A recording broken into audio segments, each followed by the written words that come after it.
The reason I wanted to do this podcast is because after years of being off the radar, with only a few pings here and there for charities or to guest illustrate a comic strip, I think he did Pearls Before Swine, Bill Watterson just published a book. It's certainly not Calvin and Hobbes, but it made me think about him. And I wondered what happened to Bill Watterson.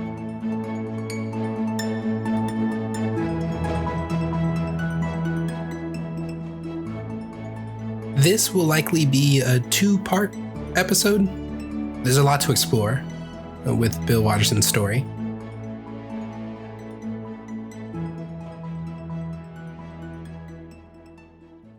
So to start talking about Bill Watterson, we have to talk about all the big names. Charles Schulz, Peanuts, Gary Larson, The Far Side, and Jim Davis, Garfield. And that's only to name a few. All these artists make up a relatively small batch of cartoonists that have enjoyed great success. To be syndicated as a cartoonist was and is still to a degree a big deal. This means lots of people will be exposed to your work, and it also means a regular paycheck. However, it comes with a price. You must work so hard to crank out what would now be called content, but back then would have just been work, I guess.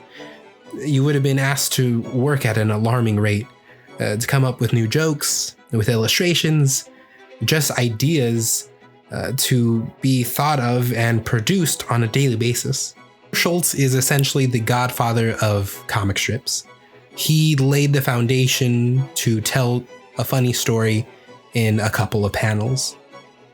He published comics until the day he died, or to be more specific, till the day after he died. There were other comic artists who were in the public eye long enough to find out that they were secretly a terrible person pretty much the entire time. We're looking at you, Scott Adams. Really, being a cartoonist wasn't easy, and it wasn't all fun and games. It was a lot of hard work. But before we dive into all of that, let's get the early life of Bill Watterson. Bill Watterson was born on July 5th, 1958, in Washington, D.C. But then, when he was 6 years old, he moved to Chagrin Falls, Ohio. The scenery for Chagrin Falls offered the inspiration for the background of Calvin and Hobbes. In fact, take a moment and look up Chagrin Falls and just look at a picture of a random park in the town. They look like scenes from Calvin and Hobbes. It's really mind-blowing. Bill Watterson grew up in that setting. And with that setting, he had a loving and supportive household. He grew up wanting to work as a cartoonist or as an astronaut. In one of his books, he wrote, I kept my options open until 7th grade, but when I stopped understanding math and science, my choice was made.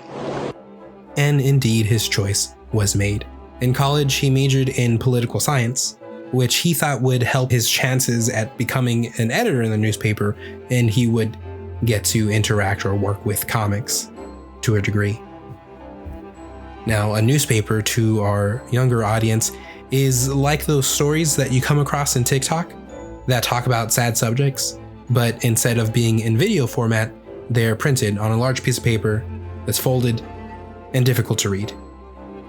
And back in the day, there was a page dedicated just to comics to lighten the mood.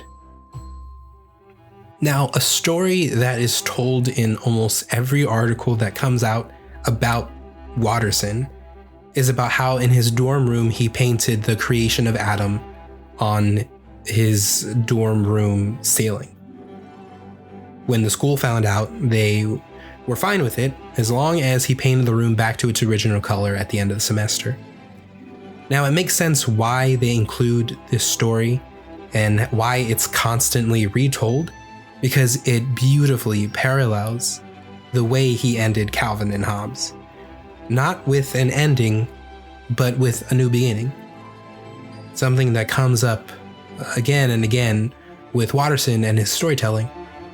He really likes things to be cyclical and never ending. Now we're going to fast forward past his graduation. He's hired by the Cincinnati Post as a political cartoonist. And no surprise here, he absolutely hated it. Now, while I say he absolutely hated it, Bill does talk about it in a couple of interviews that he appreciated what that portion of his life working for the Cincinnati Post did. He appreciated what it offered him, but it was just really not for him. He said a lot of the work made him second guess his creative choices, and eventually he did leave.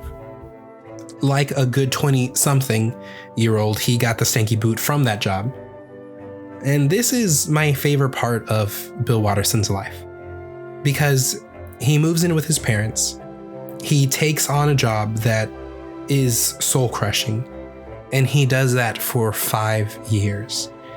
He was arranging coupons for like a local circular. It was something that was not for him. Here's where we pause and acknowledge that reaching your dreams is something that requires you to live your life in a way that sometimes makes you question everything. Worse is that sometimes life really kicks you square in the beanbags and you crumble into a pile and you have to endure the pain. Also, Bill Watterson has some great quotables. In one interview, he said this about syndication. I didn't know a lot then, and I don't know a lot now. Such a humble guy. Bill, though, was trying. He would submit comics to different syndicates, trying to get picked up with different ideas. He was quoted as saying, I continued that for 5 years with different comic strip examples, till finally Calvin and Hobbes came together. But it's been a long road. I love this. Calvin and Hobbes was not thought up in a day. In fact, one of the newspapers helped build the idea of Calvin and Hobbes, and when they finally got it to a point where they kind of liked it, they rejected him. They told him they didn't want it. Eventually, he was able to meet with one newspaper and pitch Calvin and Hobbes, and that newspaper loved it. They told him not to quit his day job, and with good reason. Most comic strips didn't make it a full year. But in the classic Watterson way, he quit his job, and he was all in. His first strip was distributed to a meager 35 different newspapers. Just to compare, by the time he retired, his comic was published regularly, and I've seen the two different numbers. I've seen 1,500 and 2,500 different newspapers, so the numbers vary, but needless to say, it was widely circulated. And after he retired, he published books and anthologies, and they would sell because Calvin and Hobbes is wonderful. This was his first big break into the challenging world of newspaper comics. While eventually he did become a giant, it was not without fights and struggles, which we're going to discuss in the next episode.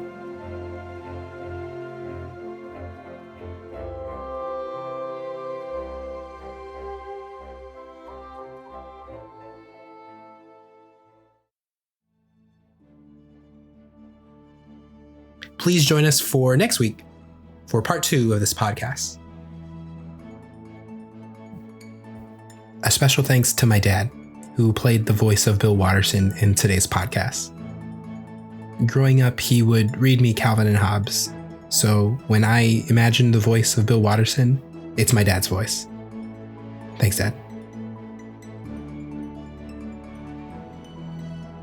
And a special thanks to my wife, Leslie, who allowed me to lock down the house of all noise, turn off the ACs, the TVs, and make it as quiet as possible in our little house.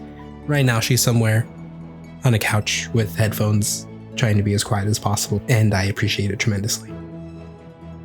Love you, babe. This was a production of the Nerdy Lemon Podcast Network. Stay rad, everyone.